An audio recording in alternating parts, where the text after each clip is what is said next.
This episode is brought to you by Amazon Prime. Whatever you're into, with Amazon Prime, you can go deep. So if you're all about pop right now, you could watch pop documentaries on Prime Video, discover pop playlists on Amazon Music Prime. And if you're really serious, order a rhyming dictionary with fast free shipping from Prime. From shopping to streaming to saving, it's on Prime. Visit Amazon.com/Prime to get more out of whatever you're into.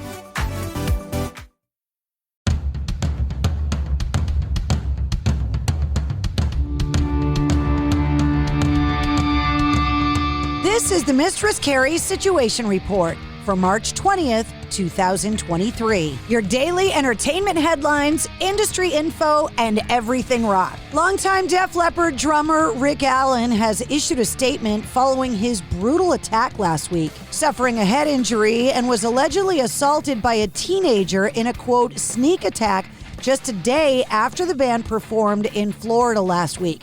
According to TMZ, the drummer was having a cigarette outside the Four Seasons Hotel when the 19-year-old suspect, Max Hartley, allegedly charged him at full speed from behind a nearby pole. Barreling over him and causing Allen to strike his head on the ground, a woman reportedly tried to intervene, but was also attacked by Hartley, who began hitting her and dragging her by the hair when she attempted to go back into the hotel. ABC News has published an exclusive statement from Rick Allen saying, quote, "Thank you, everyone, for your overwhelming support. Your love and prayers are truly helping. My wife, Lauren, was thankfully not with me at the time of the incident. We are together now and working on recovering in a safe space," adding that the family has now focused on healing for everyone involved. The statement asked fans to join in their efforts to, quote, "move from confusion and shock to compassion and empathy." Continuing, "We understand this act of violence can be triggering for so many people. To all of the fans, veterans, and first responders in our global community, we are thinking of you all. Together with love, we can get through these very difficult times." Hartley was arrested and has been charged with 4 counts of criminal mischief, a felony, 1 count of misdemeanor battery, and 1 count of aggravated battery, according to a Fort Lauderdale police incident report. U2 bassist Adam Clayton has reflected on the fact that when U2 deliver their first Las Vegas residency shows later this year at the new venue called The Sphere, they'll mark the first time he's performed complete concerts without drummer Larry Mullen. The band recently announced that Bram Vandenberg would play at the brand new MSG Sphere in place of Mullen, who's taking a year off for medical and personal reasons.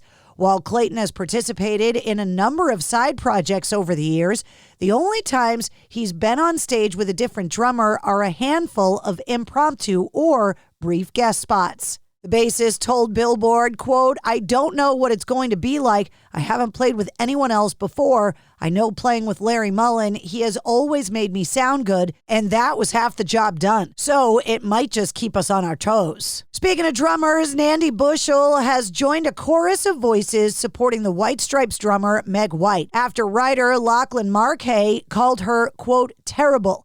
Nandi posting a video saying, "Meg White is my hero. The first day I got drums, my dad showed me the video of Seven Nation Army. I saw Meg playing the drums, and I thought she was the coolest person in the world, and I still do. The more I learn about music, the more I realize that songs and art are created to wake emotions deep inside the soul.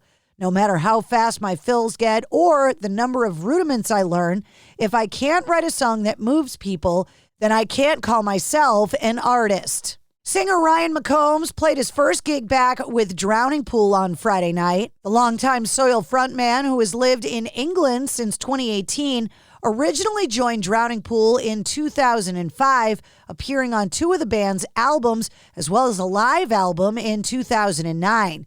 He rejoined Soil after exiting Drowning Pool in 2011, and according to Metal Edge, McCombs will continue to front Soil and perform with Drowning Pool as well.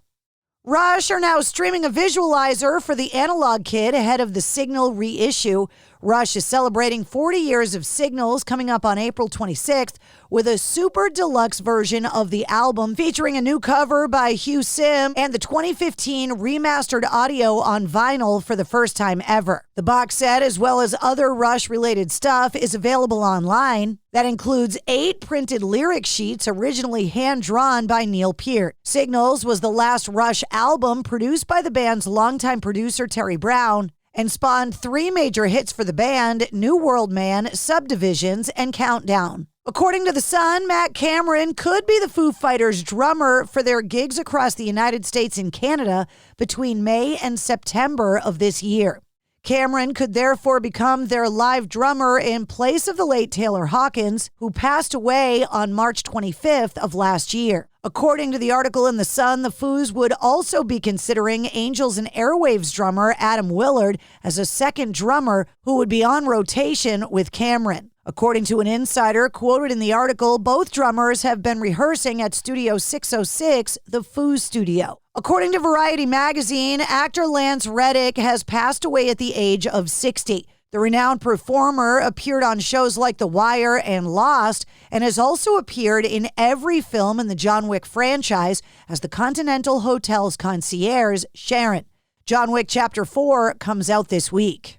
Clarence Fuzzy Haskins, an original member of Parliament Funkadelic and a singer known for his wild stage antics, has passed away at the age of 81. No cause of death has yet been shared.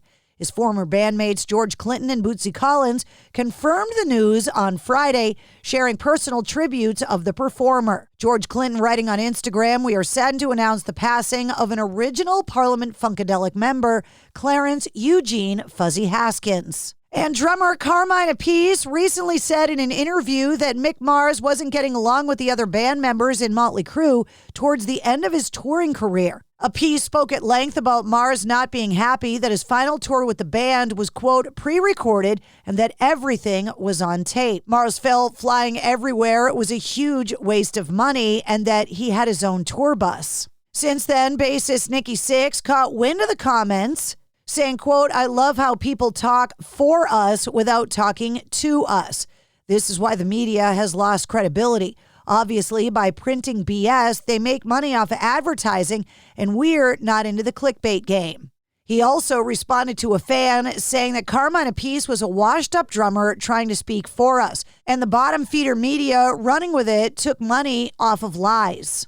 Carmine Appice has since responded via Twitter saying at least this washed-up drummer can play his instrument well, who has pioneered heavy rock drumming and can educate others around the world on his instrument. And that's your sit rep. For more details on all of the stories, check the links in the show notes of this episode. And don't forget to follow and subscribe to the Mistress Carrie Podcast. New full-length episodes come out every Wednesday. Episode 145, featuring William Duvall from Alice in Chains, is available now.